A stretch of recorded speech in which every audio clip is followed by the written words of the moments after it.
안녕하세요. 무엇이든 물어보세요. 로우캐스트 박지훈. 김지혜 변호사입니다. 네, 요즘에 코로나 때문에 조금 뜸하긴 하지만 친구들이랑 회식 자리에서 술자리를 가지는 경우가 있습니다. 그런데 술이 좀 취하고 너무 업돼서 주위 테이블하고 시비가 붙거나 혹은 지나가는 행인하고 시비가 붙어서 이제 싸움이 벌어지는 경우가 있습니다. 박 변호사님 얘기인가요? 제 얘기는 안 되고요.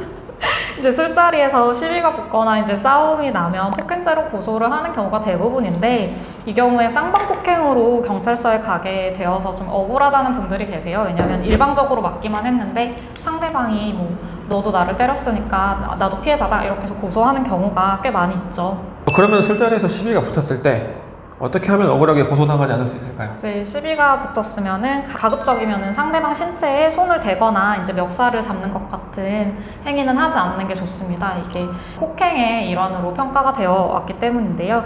이제 상대방이 쌍방폭행을 주장할 수 있는 여지를 주면 안 되기 때문에 CCTV가 있는 곳에서 싸우시거나 아니면 상대방이 일방적으로 폭행을 하고 있는 장면을 동영상으로 촬영해 두는 것을 이제 추천을 드립니다. 그 혹시 아는 사례 중에 정당방위 이런 것 좀 성립한 사례가 있나요? 네.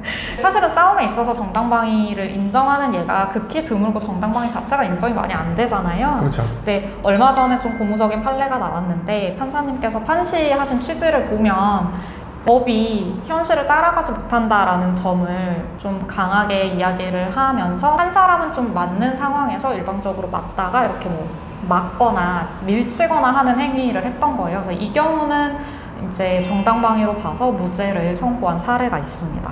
그리고 이제 아까 말씀드렸던 CCTV 현장 같은 경우에는 증거 수집이 가장 중요한데 통상 CCTV 영상 보존 기간이 굉장히 짧습니다. CCTV 녹화 화면은 30일 정도까지밖에 보관이 안 되고, 그다음에 일반적인 상가의 CCTV 경우에도 짧게는 1개월, 길게는 6개월 정도까지밖에 되지 않기 때문에 만약 시비가 붙게 된다면 현장에 있는 CCTV를 꼭 확인하시고 CCTV 번호가 있거든요. 그 CCTV 번호를 꼭 기재하셔가지고 증거 확보를 해두시는 게 좋습니다.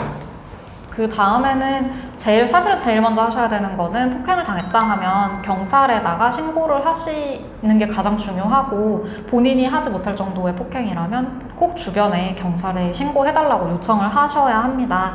그리고 신고를 하셨을 때에는 경찰에 일방적으로 내가 지금 맞고 있는 상황이다, 도와달라 라는 이제 메시지를 분명하게 말씀하셔야 되고, 이게 왜 중요하냐면 경찰과의 통화는 전부 다 녹음이 되기 때문에 혹시라도 고소를 당했을 때 이제 증거로 활용을 할 수 있게 됩니다. 그러면 이제 내가 일방적으로 맞고 있었다라는 상황을 입증하기가 조금 더 용이하게 되겠죠. 네.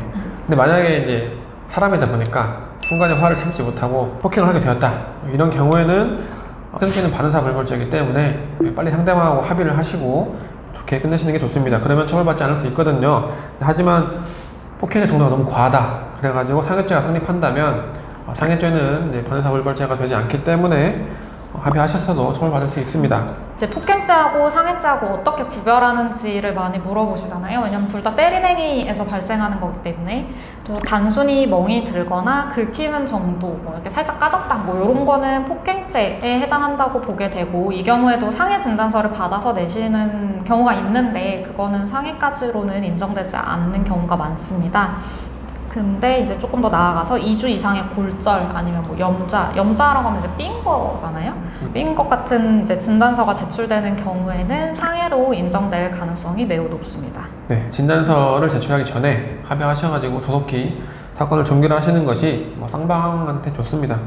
그럼 이번 영상은 여기서 마치도록 하고, 김 변호사님은 스마트폰으로 사람을 때리면 특수폭행이 될까요? 특수폭행이 된다면 이제 박 변호사님 제일 먼저 잡혀가셔야 될 것 같은데, 난 절대 적이 없네. 스마트폰이 이제 위험한 물건에 해당할지 좀 되게 궁금하네요. 왜냐면 스마트폰 좀 작기도 하고 요새 경량이라 무겁지 않잖아요. 그래서 다음 시간에는 스마트폰으로 사람을 때리면 처벌이 가중되는 특수폭행이나 특수상해가 될 수 있는지에 대해서 간단한 영상을 올려드리도록 하겠습니다. 그럼 구독과 좋아요 부탁드리고 다음 시간에 만나요. 로우캐스트 박지훈 김지혜 변호사의 3분 상담.